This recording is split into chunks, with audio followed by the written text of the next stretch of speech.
ওর টাকায় খাবো না তো কিচ্ছু। ওরকম চরিত্রহীন লোক, ওর টাকায় খাবার খাবো? খাবো না তো। এরকম করে রোজ রাত্রে খাবার নিয়ে আসবো, নিজেই খাবো, কোনো দরকার নেই। বাজে একটা, এদের ফ্যামিলিটাই বাজে।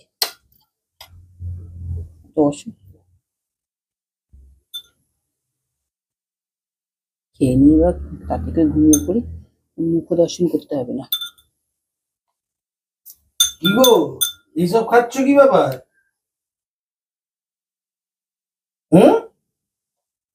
তোমার টাকায় খাবো না। না না, সে তো ঠিক আছে, আমার টাকায় খাবে না ঠিক আছে, তুই এইসব জিনিস খাবে? হ্যাঁ, বলে চলে গেলে তা হলো না, এসে এখন ঘেটি গেলে বসে পড়লে। হ্যাঁ, এইসব খেলে তো হয়ে গেল। এই খেয়ে এটা রাত্রির খাবার কে এনে দিল তোমাকে? আমি কাজে থেকে ফিরে যেয়ে যখন নিয়ে এসেছি। না, আমি তো অবাক হয়ে গেলাম যে তুমি বলেছিলে আমার পয়সায় খাবে না। হ্যাঁ তো খাবো না তো তোমার পয়সা।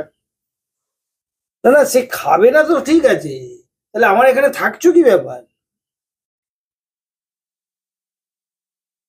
যাবো না তো। তাহলে আমার বাড়িতেও থাকবে, এদিকে আমার পয়সায় খাবো না খাবো না করবে, যে কোনো একটা বাছো। হয় আমার এখানে থাকো, চুপ করে থাকো, খাও, সবকিছু ঠিক আছে,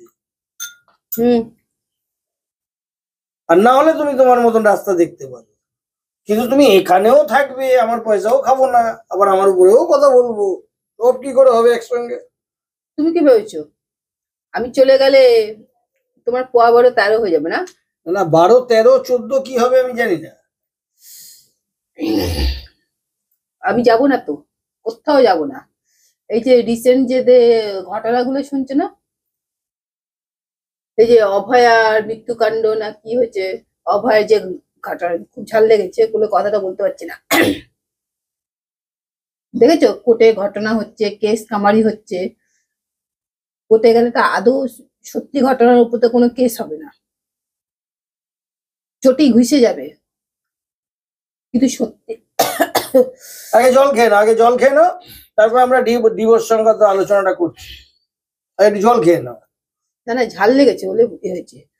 তো সেই সত্যি ঘটনা করতে গেলে না, উকিল যে হাইকোর্ট বলো, সুপ্রিম কোর্ট বলো, যে উকিলগুলো আছে আর তার উপরে যে আছে, এরা ডেটের পর ডেট, ডেটের পর ডেট ফেলবে। আর নারীদের উপর যে অত্যাচার হয় সেটা আদৌ ছিল না।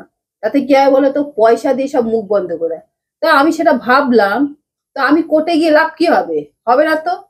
তুমি, আমি এক উকিল ঠিক করবো, তুমি আর তার উপরে আরো বড় উকিল ঠিক করবে, ডেটের উপর ডেট, ডেটের উপর ডেট। আমি ওই জন্য যাবো না, আমি এখানেই ঘেটি করে বসে আরে থাকবো। তুমি একটা কেস দিয়ে বিচার করলে হবে? তুমি তো বলেছিলে, তোমাকে আমি বললাম যে ডিভোর্স দিয়ে দাও, তাই ঝামেলা হাঁটাও, তুমি স্বাধীনভাবে থাকো। হুম, আমি যদি চলে যাই, তোমার পাড়ার লোকেরা কি বলবো বলতো, বউটা তো মডার্ন ছিল, শ্বশুর বাড়ি ঘর করতে আরে পারেনি, কে কি বলবে না বলে তোমার কি? ওই জন্য চলে আমাদের গেল। নিজে শান্তি থাকো, এবার আমি শান্তি আমি থাকবো। বাপের বাড়িতে যখন চলে যাবো, আমার বাপের বাড়ির পাড়ার লোকেরা বলবে, আমার বাপের বাড়ির লোকেরা বলবে ঘর করতে পারলো না তো শ্বশুর বাড়ি। সেই জন্য কি হয়েছে বলতো, মেয়েটা চলে এসছে। আত্মীয় স্বজনরাও এই কথা বলবে, দুদিন পরে মায়ের ঘাট বোঝা হয়ে যাব। ওই জন্য আমি কি করেছি বলতো, ঠিক করেছি কোথাও যাব না। বিয়ে যখন হয়েছে আমি এখানেই ঘেটি গেড়ে বসে থাকবো। তোমার এই যে যেমনি করে খাবারটা নিয়ে এসে চিবিয়ে চিবিয়ে খাচ্ছি, সেমনি তোমার ঘরে বসে তোমার মাথা চিবিয়ে চিবিয়ে খাবো। এবার তুমি দেখো। না, একটা জিনিস কিন্তু খুব ভালো হয়েছে, তুমি যদি এরম খাবার খাও না, তুমি আস্তে আস্তে স্লিম হয়ে যাবে। তোমার রাতের এই খাবার যদি হয়, হয়ে গেল রেগুলার। না, আমি ঝাল খাই না, আজকে লোকটা একটুখানি ঝাল দিয়ে দিয়েছে, ওকে বলে দেবো যে আমাকে ঝাল দিবি না। না, এরম খাবার যদি তুমি রেগুলার খাও না, তুমি এমনি রোগা হয়ে যাবে। রোগা হবো না মোটা হবো আমি জানি না, কিন্তু আমি তোমার পয়সা খাবো না, এটা ঠিক করে দিচ্ছি। কিন্তু আমার জায়গায় থাকবে। হ্যাঁ, তবুও তো লোকে বলবে স্বামীর ঘর করছে। কিরকম ভাবে স্বামীর ঘর করব এবার দেখবে। তুমি দেখবে। দেখেছো তো আমার পলিসিটা কেমন? তোমার ঘরে থাকবো, তোমার মাথাটা কেমন চিবাবো। আমার পলিসি ভালো। তোমার এইটা এখন পলিসি আছে? সবাই পাড়ার লোকেরা বলবে বাবা বাড়ির বউয়ের মতো বউ হয় না, বাপের বাড়িতেও যাব, সুন্দরভাবে যাব, হাসি মুখে যাব, সব আপ্যায়ন করবো। আমার জন্য আনোনি? না, কেন তোমার জন্য নিয়ে আসবো? তোমার জন্য ওই যে তুমি যে কত বৌদি মেয়ে ছেলে সব পুষে রেখেছো না, তুমি তাদের কাছে চলে যাও। ঠিক আছে। আমি কে? কিছু হলে তো তারা তোমাকে দেখবে। হ্যাঁ, যখন নিজের বাড়িতে বউ থাকতেও বউ থাকবে না, তখন তো বাইরের বউ মেয়েরাই দেখবে। বউ থাকতে বউ দেখে না মানে? তুমি তো একবারে সেই নর্দমায় গেছো। আমি কি তোমাকে ধাক্কা দিয়ে নর্দমায় পাঠিয়েছি? তুমি তো নিজেই নর্দমায় গেছো। নর্দমায় তো যাইনি। ওই মেয়ে ছেলেগুলো কি, ওগুলো তো নর্দমার কিট। তুমি তো আগে ওদের কাছে গেছো। এখন এসে বলছো আমি তো যাইনি। সব চুহা খেয়ে এখন আমার কাছে আসছো। ছাড়ো, সব ভুল হয়ে গেছে, বাদ দাও। তুমি আমার সোনা বাবু, পুচু, মুনু। এখন ওরকম বলবে কেন? আমার খাবার দেখে লোভ লাগছে বুঝছে? ওই ছাড়ো।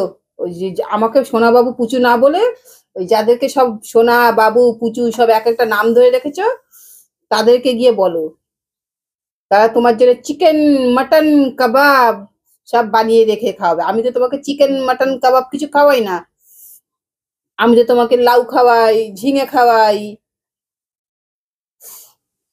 যাও যাও যাও, আমাকে একটু শান্তিভাবে করে খেতে দাও তো। তোমার সঙ্গে আর বেকার বকে লাভ নেই। হ্যাঁ, আমি যাই। আমাকে শান্তি মতো খেতে দাও। আমার খুব ঝাল লেগেছে, আমাকে খেতে দাও। আরে আমি বেরোলাম। যেখানে ইচ্ছে যাও, আমার দেখে লাভ নেই। তুমি ঘরে আসবে কি আসবে না, যাবে কি যাবে, যেখানে ইচ্ছে যাও। আমি তো শান্তি মতো খাই বাবা। এখন ঘরে কাজও করতে হবে না, কিছু করতে হবে না। এখন বিন্দাস রোজ বাইরে থেকে খাবার নিয়ে আসবো, খাবো, আর ওর মাথা চিবিয়ে খাবো। দেখ মজা, হেভি টেস্টি হয়েছে মোমোটা। এরকম ফ্রাইড মোমো, গরম গরম।